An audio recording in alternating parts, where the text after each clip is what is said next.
wabarakatuh.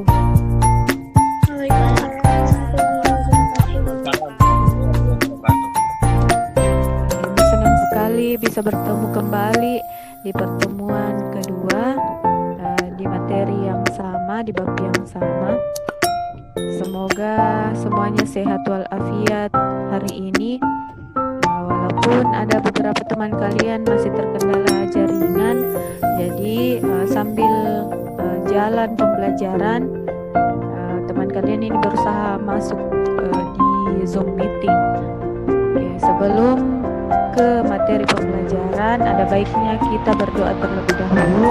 Semoga apa yang kita kerjakan hari ini bisa menjadi nilai ibadah dan bermanfaat untuk kita semua.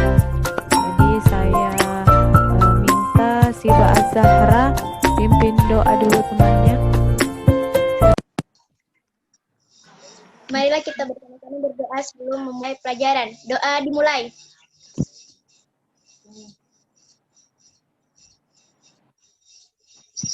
Doa selesai. Oke, terima kasih nak. Oke, siapa yang masih mengingat pembelajaran pertemuan pertama? Tentang teks prosedur ya? Oke, teks prosedur. Apa saja yang dipelajari di dalam teks prosedur tersebut? Pengertian teks prosedur. Oke. Ciri-cirinya. Oke, ciri-cirinya. Tujuannya. Oke, tujuannya. Jadi Ibu sudah periksa juga tugas-tugas kalian. Tugas kelompok kalian itu rata-rata bagus. Jadi sudah mengetahui yang mana ciri-ciri yang dimaksud. Kemudian yang seperti Ibu katakan pertemuan lalu, kita masih pada teks prosedur. Hanya saja kita ke jenis teks prosedur. Kemudian masih seperti minggu lalu, kompetensi intinya ini KI 1 sampai KI 4. Kemudian kompetensi dasarnya masih pada tahap pengetahuan yang sama, tapi indikatornya di sini jenis teks prosedur. Kemudian untuk apa kita mempelajari teks prosedur ini? Setelah kita belajar sebentar, peserta didik bisa mengetahui atau mengidentifikasi jenis-jenis teks prosedur yang ada. Oke, sebelum ke materi jenis prosedur tersebut, silahkan memperhatikan video berikut. Selamat datang di Kajian Sedap. Jumpa lagi dengan Teresi. Kali ini Teresi akan menunjukkan bagaimana cara membuat hand sanitizer sendiri di rumah. Dan di sini Teresi sudah ada bahan-bahannya. Tapi sebelum kita sebutin bahan-bahannya, untuk yang belum subscribe di channel Kajian Sedap, langsung aja klik tombol subscribe, like videonya, dan bagikan ke semua media sosial kalian. Oke, sekarang langsung aja kita masuk ke proses pembuatan. Oke, jadi untuk bahan-bahannya, di sini kita menggunakan alkohol 70%, lalu ada aloe vera, ini kita gunakan 70 gram, dan ini ada essential oil, ini kita gunakan hanya 2 tetes, dan jangan lupa juga sesuatu untuk menyiapkan botol kosong. Jadi untuk alkoholnya kita gunakan yang pada 70%, ini kita gunakan 60 biji, dan di sini tadi sudah menggunakan gas ukur, kita ukur 60 biji. Jadi kalau untuk membuat hand sanitizer itu, yang agar optimal, kita gunakan alkohol kadarnya adalah 70% sampai 80%. Karena kalau di bawah 70%, hand sanitizer itu tidak optimal untuk bekerja. Karena kita akan memasukkan aloe vera gelnya sebanyak 70 gram. Nah, kalau aloe vera gelnya kita pilih merek apa aja, atau kalau misalnya mau langsung dari dan buayanya yang masih segar, itu juga bisa. Untuk takarannya sama, 70 gram juga. Dan ini aloe vera gelnya sudah 70 gram. Jadi fungsi dari aloe vera ini adalah untuk melembutkan tangan. Kalau kelompok tidak ingin menggunakan aloe vera, itu bisa mencari gliserol, itu juga mampu melembutkan tangan, atau bisa juga menggunakan canola oil. Ini kita aduk, dan yang terakhir kita gunakan 2 tetes essential oil. Kalau ini hanya wajar teman-teman supaya hand sanitizer itu jadi memiliki aroma. Selanjutnya tinggal kita aduk dan kita masukkan ke dalam botol spray.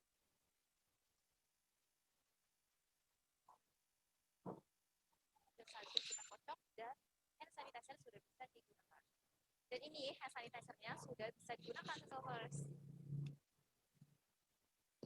Tapi lebih baik lagi kalau Subscribers cuci tangan di bawah air mengalir langsung. Jadi kunci dari hand sanitizer ini kalau kita lagi berpergian atau setelah naik kendaraan umum dan susah mencari tempat untuk mencuci tangan, Subscribers bisa gunakan hand sanitizer.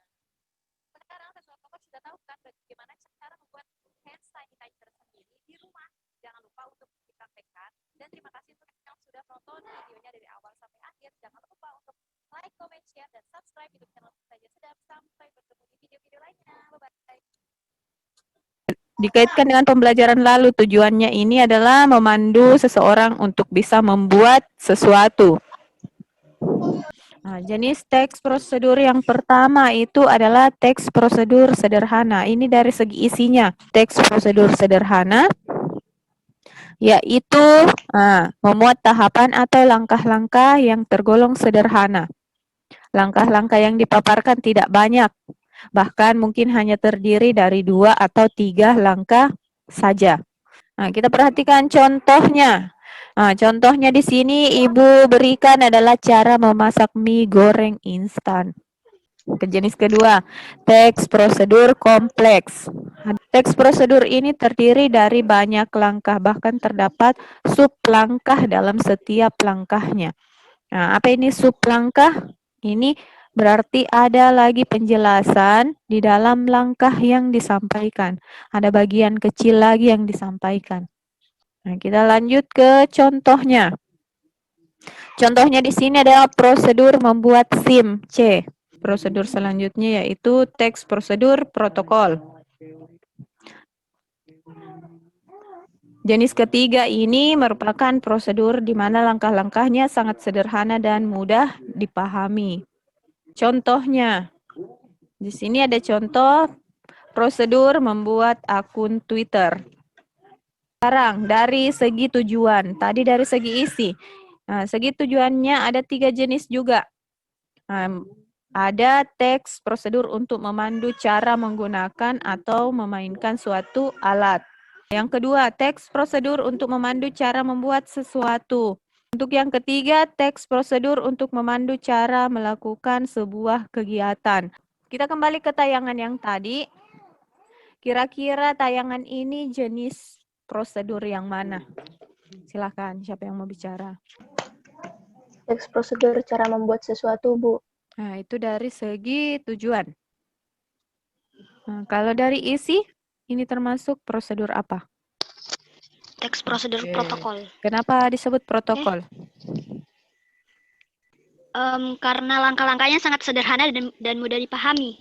Oke, jadi bagus sekali ya, Muhammad Fajri. Jadi bukti pendukungnya ini atau alasan Muhammad Fajri memilih kalau tayangan ini adalah teks prosedur protokol adalah langkah-langkahnya tidak terlalu panjang. Terus sangat mudah dipahami cara membuatnya. Jadi orang yang mau membuat akan mudah dan bahan-bahannya juga tidak terlalu banyak. Nah, yang sudah gabung ke Google Classroom, di situ ada tugas yang Ibu kirim. Silahkan dikerjakan secara individu ya. Jadi 1-2 orang nanti akan presentase hasil kerjanya. Oke, semuanya. Tugasnya sudah selesai. Nah, jadi Ibu harap ada beberapa orang yang presentase hasil kerjanya. Semuanya sudah ada yang mengirim di Classroom. Hanya saja untuk pertemuan kita ini sebelum kita tutup pelajaran, ada yang mempresentasekan sekitar 2 orang. Dan 2 orang juga yang menanggapi. Saya minta Andrea Teresia. Silakan, Nak. Perhatikan hasil kerja saya. Nomor 1, pasangkan ketiga teks di atas dengan jenis teks prosedur berikut. Cara melakukan, saya pasangkan sederhana. Cara menggunakan dengan teks prosedur protokol. Cara membuat dengan teks prosedur. Nomor 2, uraikan penyamu. Cara melakukan tentang teks prosedur sederhana. Mengapa? Karena pada teks prosedur mendownload video dari YouTube, terdapat beberapa langkah untuk mendownload langkah yang tidak sulit, dan hanya memiliki 4 langkah saja, yang dimana teks tersebut termasuk teks prosedur yang sederhana. Kedua, cara menggunakan saya pasangkan dengan teks prosedur protokol. Mengapa? Karena pada teks prosedur cara menggunakan Blender terdapat beberapa cara yang sederhana dan mudah dipahami bagi pembaca. Teks ini biasa memiliki banyak langkah-langkah, tapi teks ini masih. Ketiga, cara membuat saya pasangkan dengan teks prosedur kompleks. Mengapa? Karena pada teks prosedur membuat KTP elektronik terdapat langkah-langkah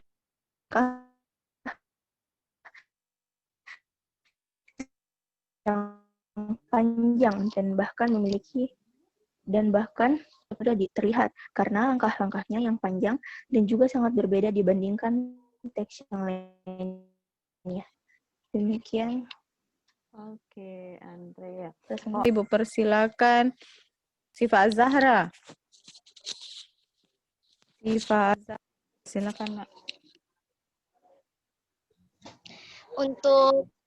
Untuk tres hampir sama-sama jawabanku, Bu.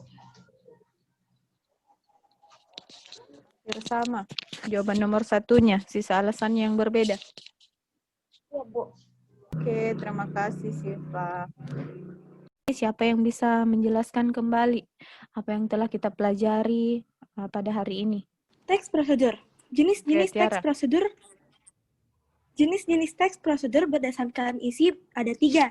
Yang pertama, teks prosedur sederhana. Sesuai dengan namanya, teks prosedur sederhana memuat tahapan atau langkah-langkah yang tergolong sederhana. Langkah-langkah yang dipaparkan tidak banyak, bahkan mungkin hanya terdiri dari 2 atau 3 langkah saja. Yang kedua, ada teks prosedur kompleks. Teks prosedur kompleks berbeda dengan teks prosedur sederhana. Pada jenis teks prosedur ini, terdiri dari banyak langkah, bahkan terdapat sublangkah atau penjelasan pada setiap langkahnya. Yang terakhir, teks prosedur protokol. Teks prosedur protokol merupakan jenis teks prosedur di mana langkah-langkahnya sangatlah sederhana dan mudah dipahami.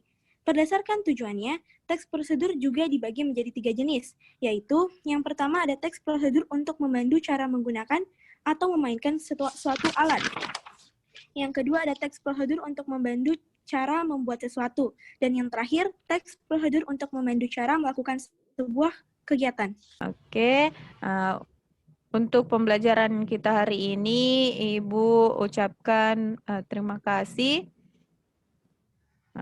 Kemudian Ibu titip jaga kesehatan selalu supaya pembelajarannya bisa optimal terus.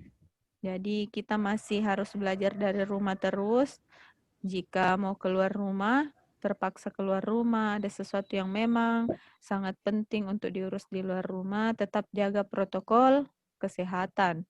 Semoga semuanya sehat sampai pembelajaran berikutnya. Jadi masih ada satu materi tentang teks prosedur, yaitu menyimpulkan isi teks prosedur. Untuk menutup pembelajaran ini, saya minta Nur Amelia Husni. Silakan pimpin temannya berdoa menutup pelajaran. Mari kita bersama-sama membaca doa.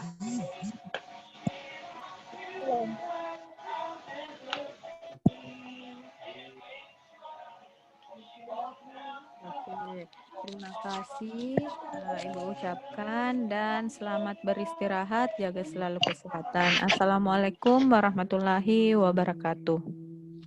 Waalaikumsalam. Waalaikumsalam warahmatullahi wabarakatuh. Waalaikumsalam.